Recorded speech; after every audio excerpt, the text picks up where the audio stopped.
Everyone. It is a true honor to have the Kristen boss join us today. I said earlier, we are recording this because there's quite a few of our team that works during the day, so they will catch the replay for sure. But first of all, cannot thank you enough, Kristen, for jumping on today. We connected, it must have been 3 years ago.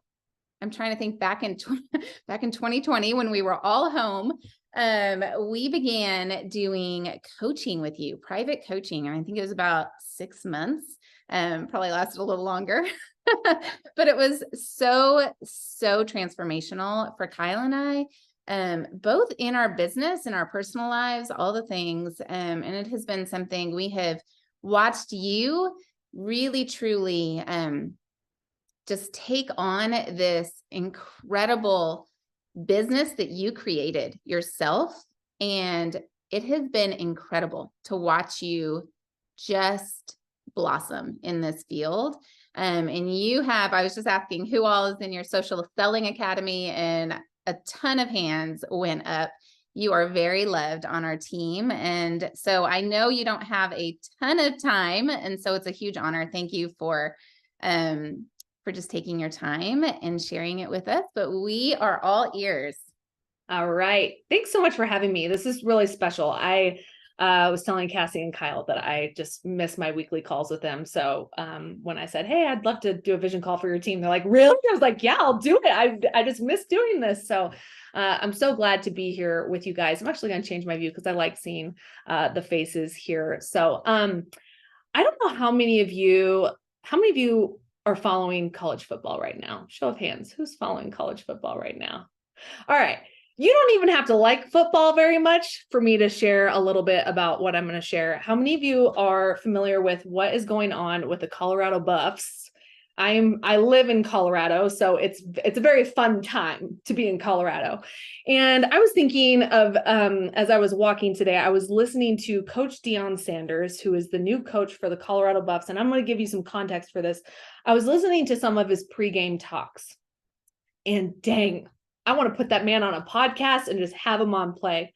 But just to give you a little bit of context, and I think it's going to sit really nicely for a vision call, is the Colorado Buffs, up until this year, was not a winning team by any measure, by any mile, for a long time. And they hadn't had a winning season in a while. In fact, last year, their record was, 1 win and 11 losses. So they were kind of like, it was kind of the cringy football program where it was just kind of like, oh yeah, the Buffs, oh, not so good.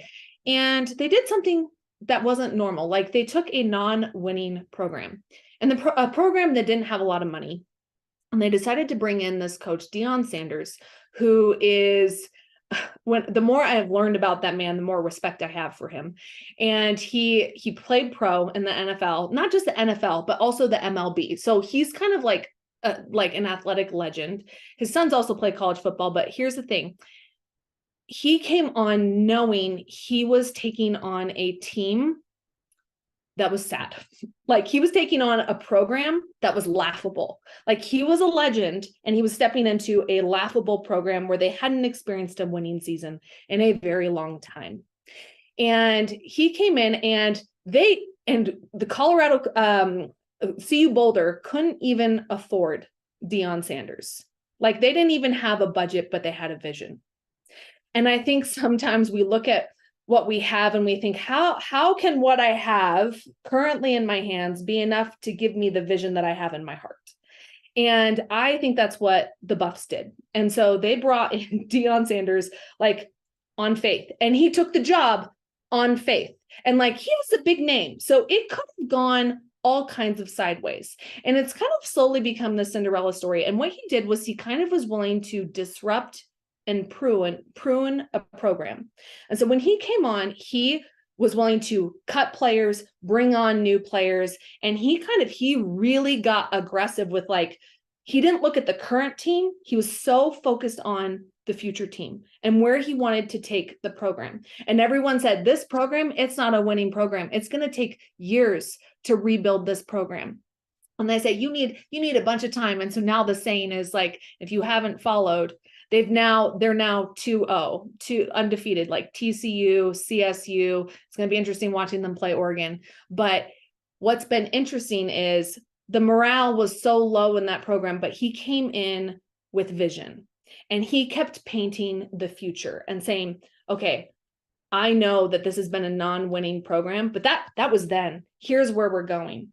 And so he was kind of talking about, we don't have next, we have now. We're going to focus on now and we're going to go all in. And he had people like calling him out being like, you're crazy. It's never going to work. And it right now, the CU Buffs football program is one of the most watched sports teams in college football right now, which is saying something. Like Dwayne "The Rock" Johnson just came and like opened up a game. So, and I was just thinking, wow, what must the coach's vision have been? Because he came in knowing like, if it takes years to rebuild this program, because I know where I'm going, not where I'm going to take what it is now and I know where I'm going to go. And if I have to prune what needs to be pruned and bring in new, fresh talent and new, fresh vision, that's what I'm going to do. And people thought he was crazy.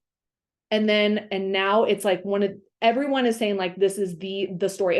I'm telling you, the sports world is going to be talking about Deion Sanders and the CU Buffs for a very long time because of what's happening. So I thought that was a really beautiful parallel to maybe where you are in your business. Maybe it has been a while since you have experienced a winning season. Maybe you might say like, but I'm not in a winning season. Like I'm looking at what I have, the team I have, and I'm not sure how I'm going to acquire the vision I have. But I think when I listen to his locker room talk, I would just encourage you, if you can go on Instagram, find Deion Sanders and just watch some of his videos and how he talks about vision, how he talks about hard work, how he talks about moving forward. And like, he's all about proving everybody wrong right now. And so I think sometimes we say like, oh, ignore the haters, blinders on. And I will say Deion, his blinders are on, but at the same time, he's not afraid to like, he is hungry to disprove his haters right now. And it is so fun to watch. He's like, the whole Buff saying has been like, we're coming. And he's like, oh no, we here. So like, that's now like the new saying is like, oh no, we're here. It's not, we're coming. It's we're here. It's we've arrived. It's I'm showing up. So what I want to ask you is, as you are sitting with your current business and the vision that you have, it would be so easy to just like, I know there are times when it's easy to just throw your hands in the air. And I find that when discouragement is the highest, distraction is right there as well. It's so easy to be distracted when we are discouraged. Because think about it, when you're in a winning season, are you looking at what everybody else is doing? Are you looking at anybody else that's winning? No, you feel confident and good in your season. But it's when you're in that season, like where I believe leaders are made, where I believe character is formed, that is where we tend to get very distracted and look side to side and be like, well, what's happening over there? What's that shiny thing over there? And it pulls us out of the work. And I find in times like this, it's important to be like, okay, well, where am I going? When was the last time I actually sat with my vision and where I wanted to go? When was the last time I actually got intimate with why I decided to join this business model, why this business model is meaningful, why I'm thankful to be a part of this company and with this team and our team culture. Like, why is it important? Because I find when doubt is high, we often have to revisit the why, almost always. And I do that for me. And just to give you an example, this year, my husband and I, from a place of total naiveness and maybe foolishness, we decided we're going to try out homeschool. And there have been days where it is so hard. And we have questioned our decision over and over again. But I will tell you what, on our hardest days, guess what we keep revisiting? Why we made the decision. We're like, wait, hold on. What were our reasons? What were our reasons? Because it's really easy to throw in the towel and be like, I made the wrong choice. Maybe we need to look at other options or whatever. And so for us, we had to actually sit down and actually inventory our reasons over and over again, being like, this is why. I think we throw out like the why and the vision and we make it this fluffy thing.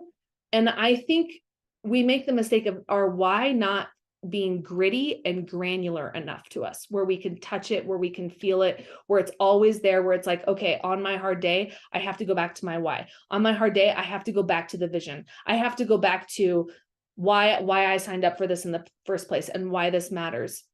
I also notice in a season of doubt, we tend to lack patience, because in our seasons of doubt, when it's hard, what do we naturally want as humans?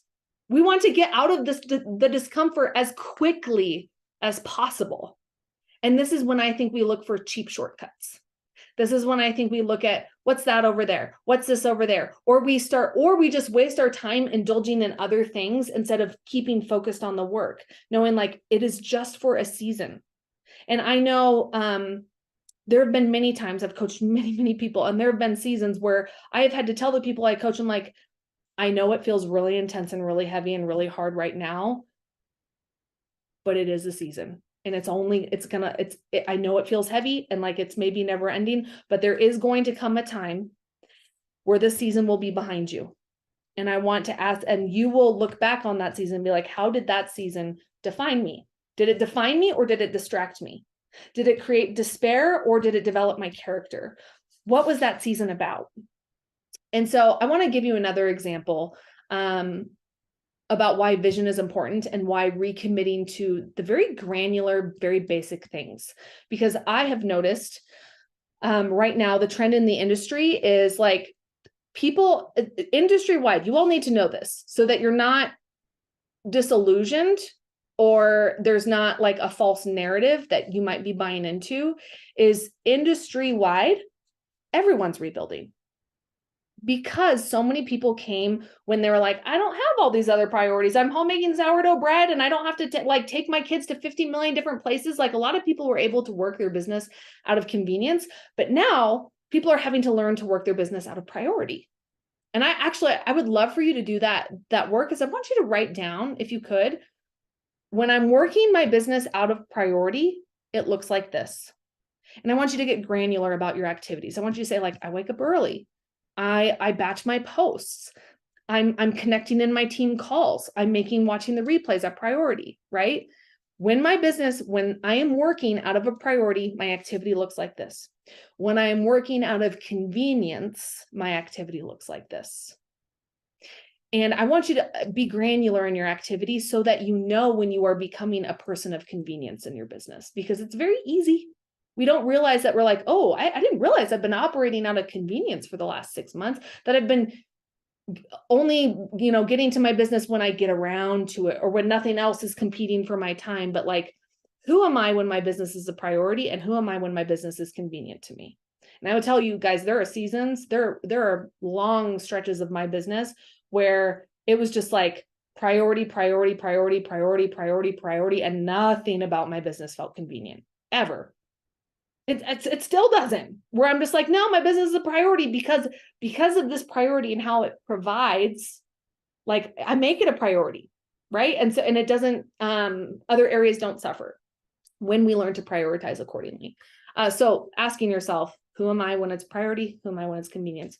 But this idea of rebuilding, it's because a lot of people are in that shift themselves, where they started this business from convenience, and maybe convenience worked for a while, right? And now they're realizing, ooh, this is how it feels on this side to work a business out of priority. And it's not as fun. It's not as fun because I have a lot more things competing for my time, because I have other, what I'm going to call competing priorities. And that's hard when we have competing priorities. And so you have to ask yourself, what are the priorities I feel like I'm competing with when it comes to my business? And how might I need to reframe or readjust how those priorities sit? There are seasons where it's like, okay, this is a priority, but we have to put a pin in this one for now.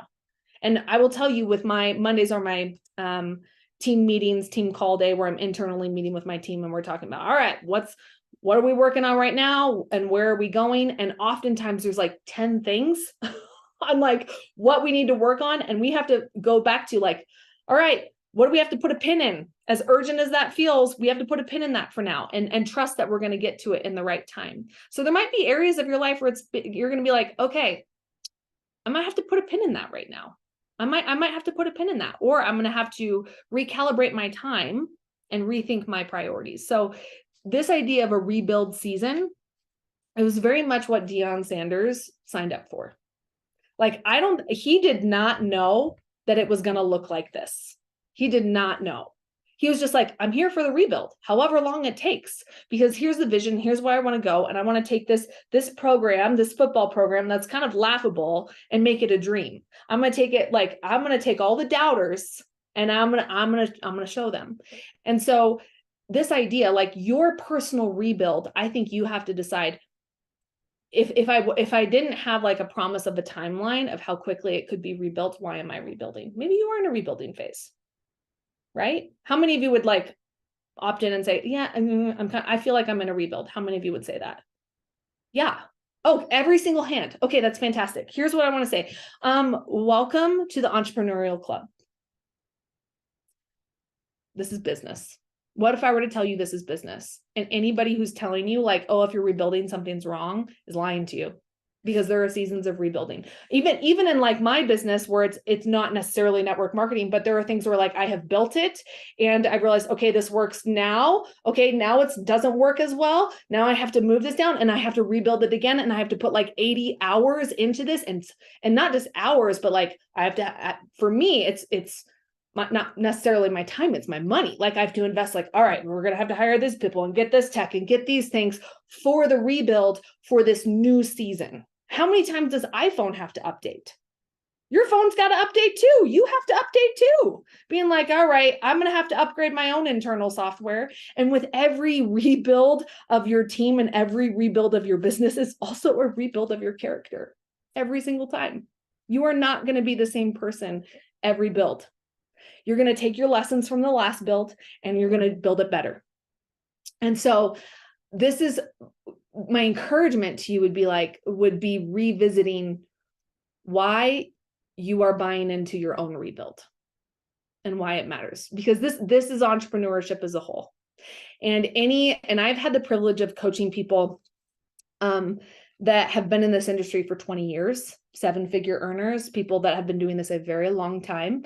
And not a single one of them, not a single one in the hundreds, if not thousands I have talked to, has ever told me, not one has said that they haven't had to have a rebuild season at least 2 or 3 times.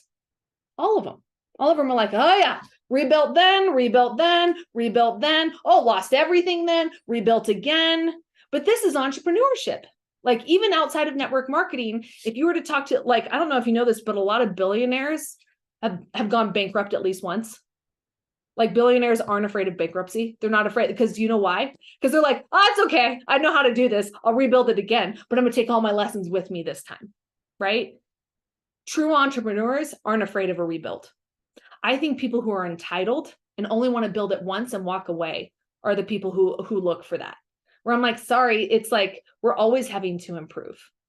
Like if you want to just like have money and never think about it again, like, okay, go spend money on a lotto ticket and see how that works out. But for me, I like taking the control in my own hands and knowing, all right, I know if I put in the work, the grit, the consistency, and the time, it's only a matter of time. Speaking of only a matter of time, I'm going to give you another analogy of when doubt is high and distraction is high, and when we tend to look at other things. So for me, I find a lot of parallels with business and health, and I think this is perfect because you guys are in health and wellness.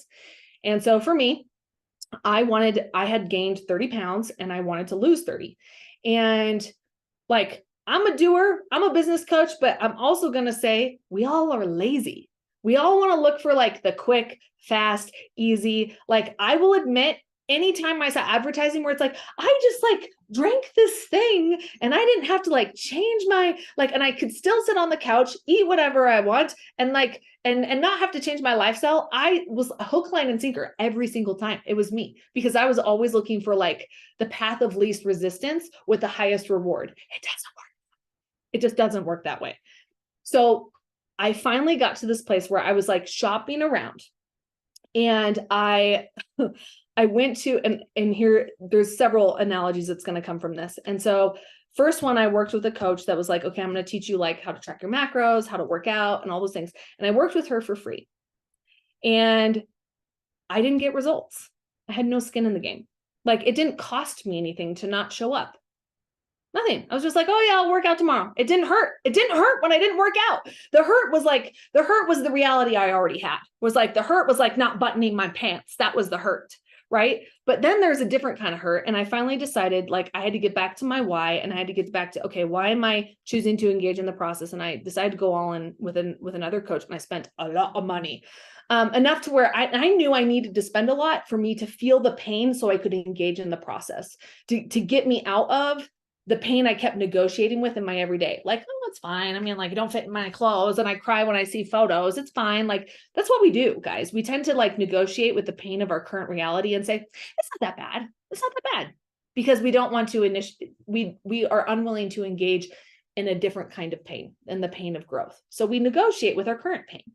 And so like, oh, it's fine. It's not too bad. So I was like, all right, all kinds of pain. I'm going to pay like $6,000 to work with this coach for him to tell me the exact same things that the free coach told me. Here's what's fascinating, guys. So I decided I'm all in, and I'm going to do these tedious things. And I had like these activities I had to do every single day. And I was like, all right, I'm going to engage fully in the process. I'm going to do this. And there were 4 weeks, and it's no different with your business. There were 4 weeks where I was doing everything. Drinking my water, counting my protein, doing my weight training, getting my sleep, making sure I was in a calorie deficit. Like, it was like all of your income producing activities. It's like all of my weight loss producing activities, I was crushing.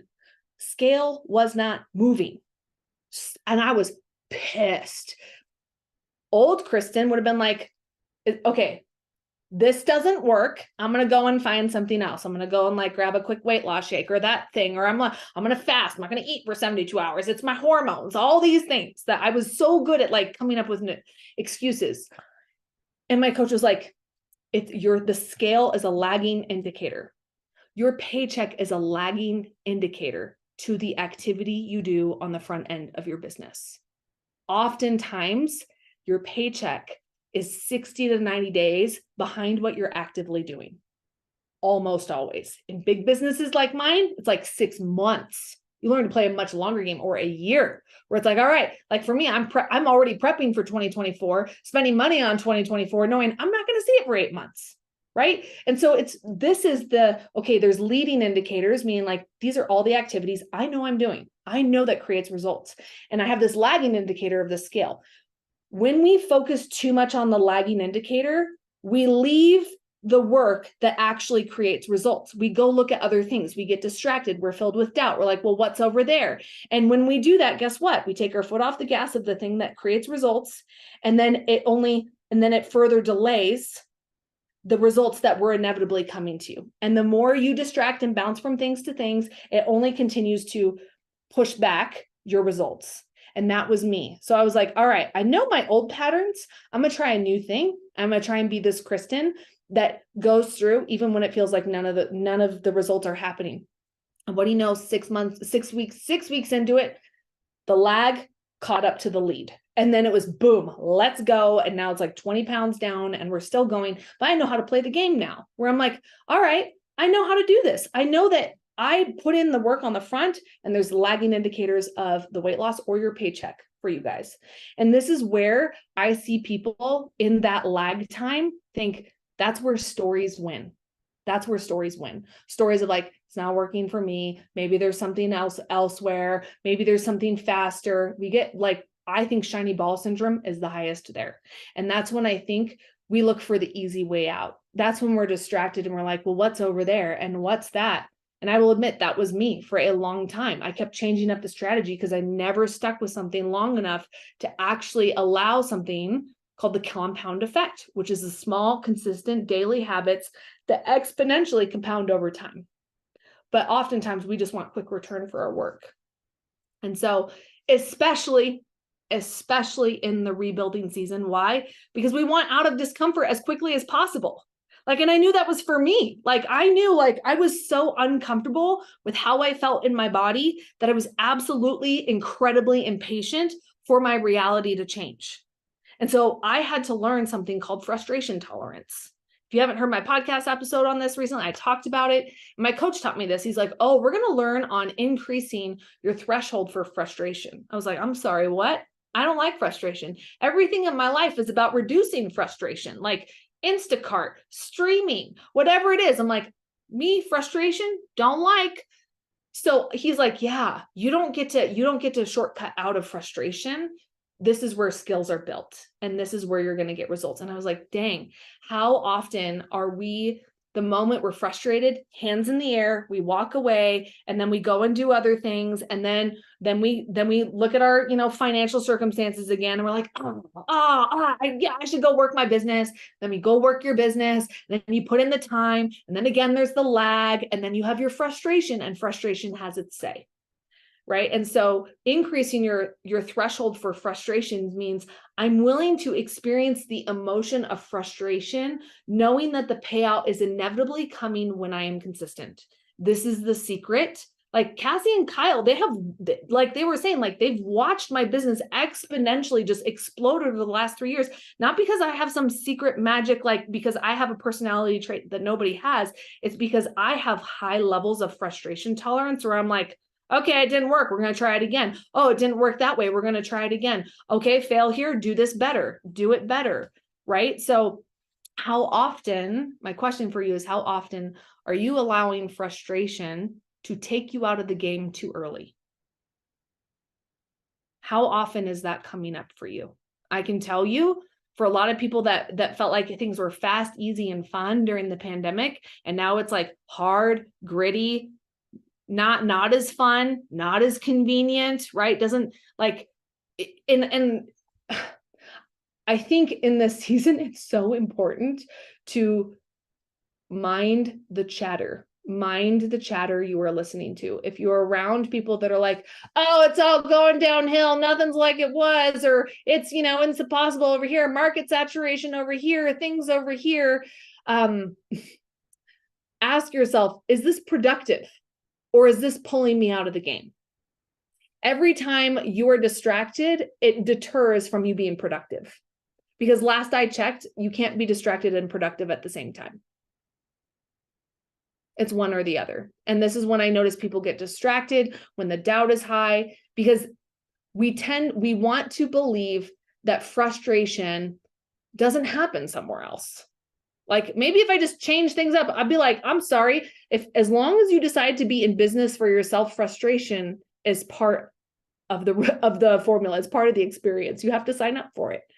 And so when people give up every time they feel a little frustrated, I'd be like, I don't think you're meant to be an online business owner. Go work a 9 to 5. Be frustrated with somebody else's work.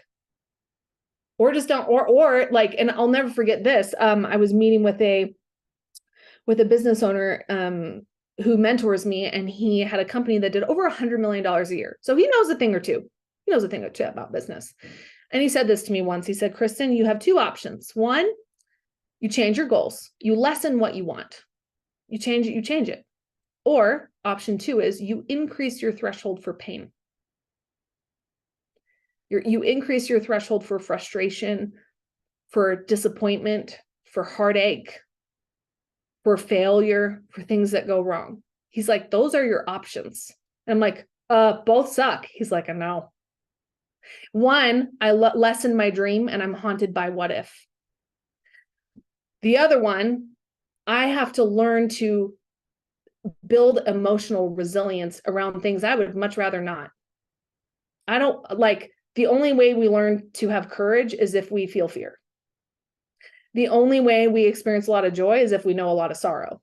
And so there's two sides to every coin. And so for me, being like, all right, so for me to do this means I'm actually going to have to become somebody who can handle higher levels of frustration, higher levels of resistance. So I would say if you're opting out when it's frustrating, when it's hard, I'd be like, then what you're saying is, this is my threshold that I'm willing to experience. And therefore, if I am unwilling to go above that threshold, and my dreams require a threshold that's here, I either have to rise to the level of my dreams and increase my threshold, or I have to lower my standard. And for me, I'm never going to lower my standard. Not for me, not because I'm afraid of a little pain, not because I'm afraid of a little disappointment and heartache and hurt and rejection and fear. It's part of the game. We sign up for this. So with this rebuild.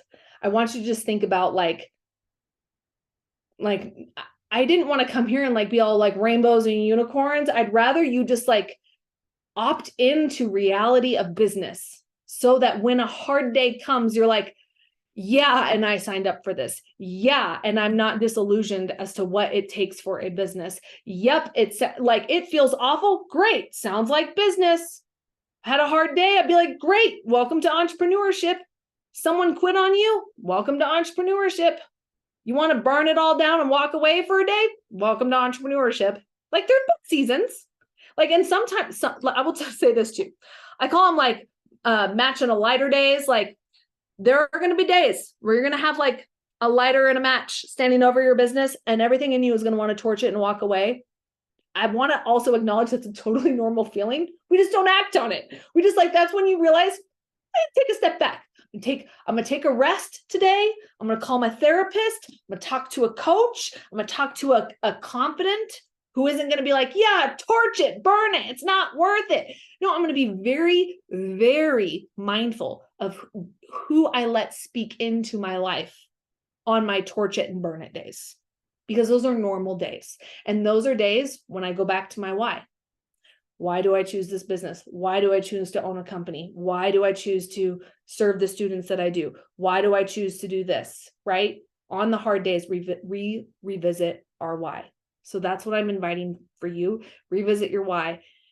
Get to know, like, who am I when I'm working out of convenience? Who am I when I'm working out of priority? See that so that you can catch yourself in it being like, oh, if I'm really honest, like, my business, my paycheck looks the way it does because I've been working my business out of convenience and not out of priority. And I will tell you, the dollar value looks different on those two paychecks. Work your business out of priority, it's a higher paycheck. I can tell you that right now. I've worked with enough people to tell you this is the truth. So revisit these things. And I think that was just kind of like the pep talk I wanted to give you guys today. I'm like, bring my own Deion Sanders halftime talk in here and watch the next CU Buffs game.